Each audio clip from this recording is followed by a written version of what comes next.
Radio Berlin 88.8. Hey Music mit Jürgen Jürgens.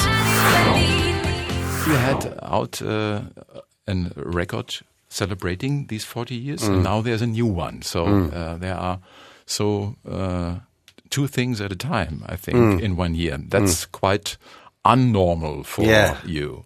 Well, the other one's not really anything to do with me. I mean, other than the fact that it's about Smokie's, celebration of 40 years of Smokie.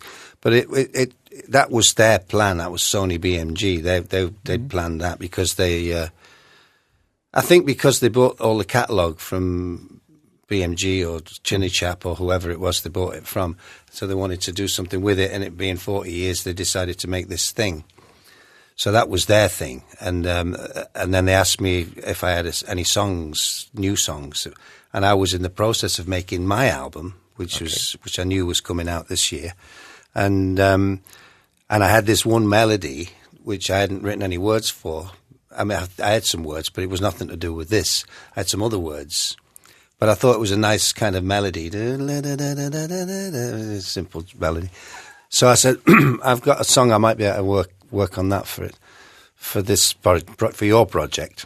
And so then I sat down and started to write like a little history in 3.5 minutes of the beginning and the next the stage, and I had no chorus at all for this melody. I only had the verse melody. And then while I was doing the demo, I just started to sing this chorus, 40 years on, where have they gone? And that was it. And then I gave it to them, and that's just right, So they put it on that album, but I said, but I want to put it on my album because I had that intended for my album. So they said, yeah, fine, we can come to an arrangement about that. And so I put it on mine as a bonus. And the reason it's a bonus is because it's already been out in March or April. So it shows us that it's now coming in an age, a good time to look back, but having just a short glance on it and looking forward as well. And it sounds really nice because you're talking about fun and the good times you had. They had been good and they had been bad all over the years. What was more? I'd have to say good. I mean, those Smokie days, were like everything you wanted to come true came true, mostly. I mean, there was a few things that perhaps didn't, but it was pretty good. I mean, when you think we'd been around professionally for 7 years before we had that first hit back in 75. With EY. With EY in the end. Exactly, yeah. Well, you know why we changed that. We've talked about that before. Did you meet Mr. Robinson? No, never. I'll poke him in the eye if I ever see him. No, I mean, I understand that. I mean, we were a bit naive, really, because I don't think we even crossed our minds that in America, he's just known as Smokie, And so, of course, here comes this English upstarts coming out, and they're called Smokie too. Yeah, you can understand it. But I think the changing of the spelling wasn't enough because I think people still were reluctant to play another Smokie and say this is Smokie. Was it a problem for the English-speaking countries because it could be Smokie as well? Yeah, no, it wasn't. No, English-speaking countries always pronounce that Smokie. Okay. But and it wasn't a problem anywhere else because Smokie Robinson anywhere else is known as Smokie Robinson and the Miracles it's only in America where he's such an institute that they just call him Smokie. So nowhere else calls him just Smokie. So a group called Smokie and a Smokie Robinson was two separate things. That's what we thought at the beginning. But we were wrong, and I think that I interrupted you. The early years before the success, you wanted to tell me. Yeah, I was just saying that we'd sort of been playing everywhere because we started at school, and by 68 we'd gone professional, and we played up and down the country and had some records out. When we changed the name to Kindness, we were called Kindness, and we had about 3 or 4 flops, singles that just did nothing, absolutely nothing, and. So we were looking for success, and we kept getting knocked back all the time, which people do. So they were the hard times. So once we got into the rack and signed to Chinny Chap Rack Records, Mickey Most, all that, it all just sort of went up from there. So it was great. And we had like from 75 till 80, where everything was going fine. Everything we put out was another. And you get to a point where you think everything's going to be successful that you do from now on to the rest of your life, But you had to learn. You find out, like everybody else does. And so, then there was some bad times when things weren't going so good. And when I say bad times, it wasn't that bad because luckily we'd made some money. We were all living much nicer lives than we had before. And so we were doing all right, really, even though we weren't having the success. And to be honest, at the beginning, I wasn't too bothered because I'd had enough of touring anyway. So I was quite happy to stay at home a bit, write a bit, do a bit of producing. It was quite pleasant, So it wasn't a bad time. And Family was pleased. Family was pleased because I was there all the time, and and I was quite happy as well until I got bored. Not bored, but restless. Then came a guy called Dieter Bohlen. Who's that? I forgot. Forgotten about him. So there came ups and downs. Yeah, they came ups and downs. But that was a good thing too, because I was looking to do something solo. I'd already done a couple of records. What year was that? 83, 84. I had Love is a Battlefield, which Pat Benatar had the hit with, but I did because originally Pat Benatar was going to release it only in America. Mm-hmm. And she was on Chrysalis, and Mike Chapman actually called me up and said, I've got this song, and it's been recorded, but she's not releasing it in Europe. So, and she's done it in a different way to how I wanted to do it. So maybe you could do it like I would have done it. And he sent me this demo, which was great. And so I went into the studio and recorded it, kind of a bit more 80s than he'd done in his demo, but still with the same groove and feel that he'd got. And he loved it. He rang me up and said, this is great. He loved it. So I thought, well, this is good. So I'll put it out in Europe and I'll have the hit here and she can have the hit. But that didn't happen. She put it out in Europe too, and she got a lot better promotion than I did. And maybe people liked it for that particular time better than my version. So she had the hit. And then I had another song called My Girl and Me, which I recorded as well as a solo artist. So I was already sort of dabbling in doing a bit of solo stuff. And then when I came around to 86, when I recorded that thing with Midnight Lady with Dieter Bohlen, and it became a hit. So that was good because it helped to launch and brought me back into the public as me instead of Smokie. So that was good. The trouble was it wasn't what I wanted because the stuff was. We've discussed this many times before. Yeah. I think it was just a different thing. He was from a different background to me. That sort of synthetic disco, whatever they call that, modern Europop thing. And I was, of course, rock and roll guitars. And so we were in the studio and I'd say, we put some guitar on this. No, don't need guitar. And I'd say, yes, we want some guitar. So it was. You have to follow him, or no? We had arguments. Uh-huh. We had arguments, and we would put the guitars on. I'd say, no, it really needs a guitar. I wrote this. I want a guitar on it because we wrote like half and half. He wrote 5. I wrote 5. So he did what he wanted with his, and I did what I thought I wanted with mine. Except when it came to the mix, it wasn't mixed how I wanted. So the guitars were really quiet, and all that. So it wasn't right. It wasn't my thing. And now you can do what you want to do, because for how many years you're doing it on your own?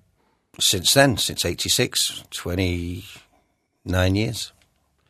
And the new one, I like the cover, because it's a very serious cover of you, in white, and you're looking brilliant. I have to tell it again and again. Crossover, it's called. And you have these old sounds of the rock and roll time in it, as well as the new stuff. So that means crossover? Well, the reason I call it crossover is exactly because of that, because the songs are so different types, genres. And that was because when I wrote the songs, because, when you finish an album, when I finish an album, within a couple of months, I'm already sort of playing guitar, and then, that's a good song, and I put it down on my iPhone. It used to be a cassette player, but now it's an iPhone. And I just sort of record stuff.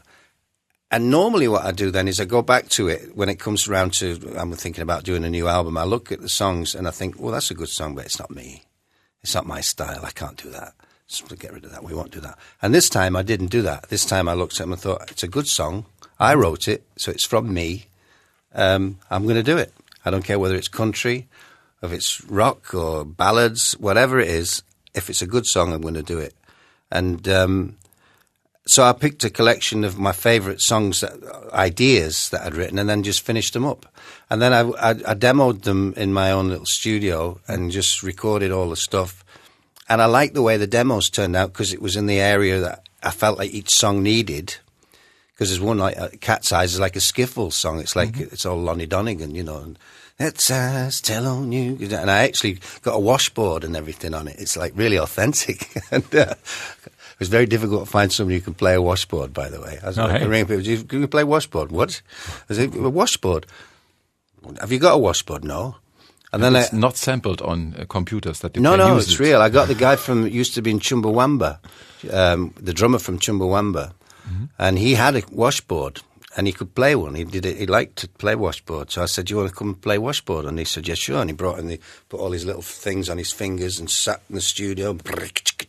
In a few years, there are people who could play it, but there are no washboards anyhow. That's right. That's right. That's the other thing. Because when I did the demo, I tried to get a washboard, so I tried to play it myself because I couldn't find a washboard, and so I ended up getting I had like a waste paper basket that was all, you know, like one of those baskety things, and I got a plectrum and held it, and I put a mic up like this, and I went, and I did it myself to give it the effect for the demo, but it sounded much better on the real thing.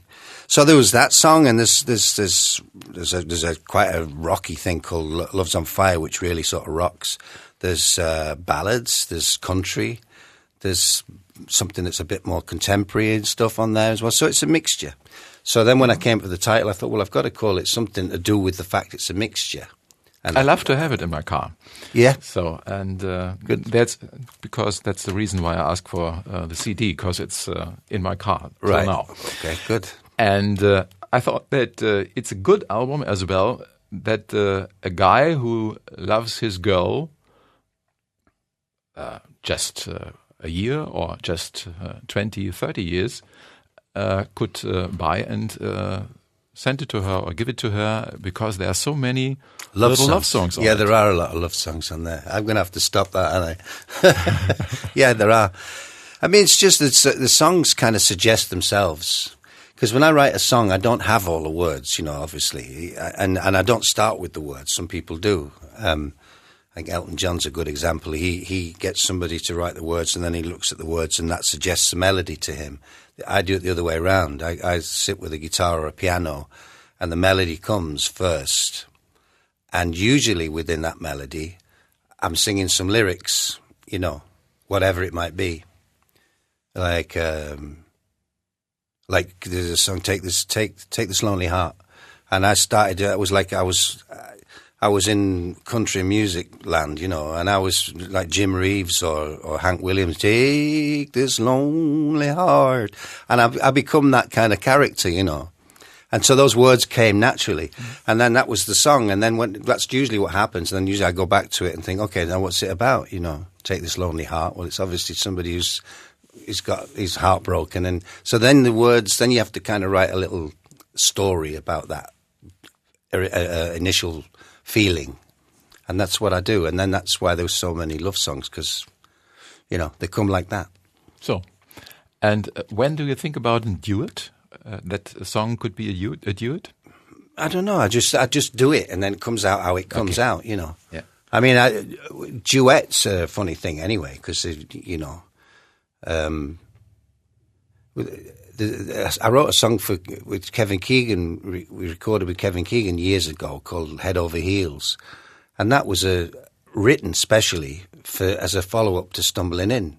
So that was actually, you know... And in the end it wasn't. And in the end it didn't happen, so then I had this song. And then when they asked me if I'd do the Kevin Keegan thing, I thought, well, that'd fit with that, you know. So it's not planned really, I don't think. Yeah. I've seen a few of videos on YouTube where some have filmed you live, having your gigs.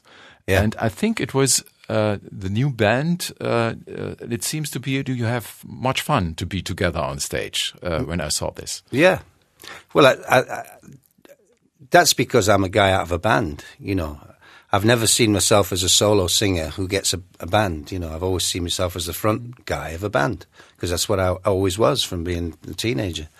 So when I get people to join the band, whenever that is, and the people that are with me now, most of them have been with me quite a while now, I make sure that they're the right kind of person, that they fit in with what I feel is like a family kind of, so that we can have, you know, so we're comfortable with each other. And I think that then shows on stage. You get somebody like, I don't know who you can think of, Lionel Richie, somebody comes out, and I don't know what his situation is, but he always seems like the Las Vegas front man, and the people behind him feel like the backing group. And I like him to be part of the whole thing, and I'm just the front man of the band, which is what I always was. So we like each other and have fun together, and it shows on stage, I think. Waiting was now 3 times #1 in Hey Music. Fantastic. 1 time #2. That's and great. It was for 5 weeks in the show. Brilliant. And now you had to leave because more than 5 times is not possible. We have to make all right. Well, that'll do. a place for the next. That'll songs. do. Thank you very much. So this little show will be in 2017. It will be 50 years. So it's a little This bit long. show? This show, yeah. Really? And I think that's the end of the show because that's time when I have to leave. You're going to stop? I have to. Why? Because it's because of my age. Oh, come on. In Germany, it's when you're at Oh, radio station, did you have they to. make you? Yeah, They say that you're old enough now, go away. I have to. I'm old enough to retire. So maybe it's the last time that we meet. Oh, I hope not. So I'll have to put an album out sooner you than have to be a little faster with the next album. I'll have to then. be. Yeah, yeah. Age is it a problem for a guy who starts as a rock star? And well, I didn't start as a rock star. I started as a little kid trying to be John Lennon or something. Who became a rock star? Yeah, kind of. And because you have to be young when you in the music business. When you have to be in the business wherever you are, you have to be young. And in Germany, we have this guy, Udo Lindenberg, who has a second career now starting at the age of 62, I think. And now he's bigger than ever. Is that all he is, 62? Udo No, Lindenberg? now he's now 69. Okay. So, yeah. So, what does it mean for you, age? Nothing, really. I don't think about it. I mean, think about it a bit because, you know, you physically, you know, you've got things like aches and pains you didn't used to have and stuff like that. So you think, oh, my God. The groupies get older as well. The groupies get older as well, yeah. They get too old. But I try not to think about the number. You know, I think if you start thinking about, I mean, really, how old are you then now when you... I'm getting now this year 63. 63. So I'll be 65 this year, so I'm 2 years older than you. If you think about that, it sounds like really old, you know, like when you're young and you're looking at somebody who's 60 odd. I remember going to London on a trip with my grandparents when I was about 14, and they must have been about similar age to me then.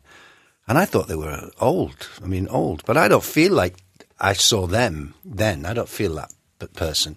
It changed a little bit, I think, over the years, because women at the age of 50 don't look like 50. No, I think everybody's changed. I think it's like a different thing. And also, talking about rock stars and stuff, you never would have, in the 60s or early 70s, you never expected people to be going out and, I mean, look at all the 70-odd-year-olds, Paul McCartney, Mick Jagger and the rest, Tina Turner. You would never have believed that people would be playing rock and roll. You could believe that somebody like Bing Crosby or Sinatra was doing it because that was kind of cool and for your parents anyway. But you never thought rock and roll. But now you can. I mean, these people do, and there's loads. Rod Stewart's, what is he, 67 or something? And yeah, so many. Yeah. Between 60 and 70. Yeah. And so now, why not? And I think if you don't think about the fact that it is an age. And as long as you feel okay, this is what my thing is as long as I feel reasonably healthy and energetic, and as long as I can still sell records, it may not be as many as I once sold, but still as long as it's enough, and as long as I can sell tickets to concerts and people will come to see me, then why should I stop if I feel like okay doing it? So forget the number. Just think about you. I don't think of myself as like 65 anyway. I mean, I think like I'm 35, 40 or whatever. I still feel like that in my head. I think these eyes are still the same. What they see is the same in a way. So, and this business keeps you young. You know, you're in this music business. It's not like being an accountant or something. So I wish you all the best. Yes, thank you. For what you're doing in the future, and come back as soon as possible. I will.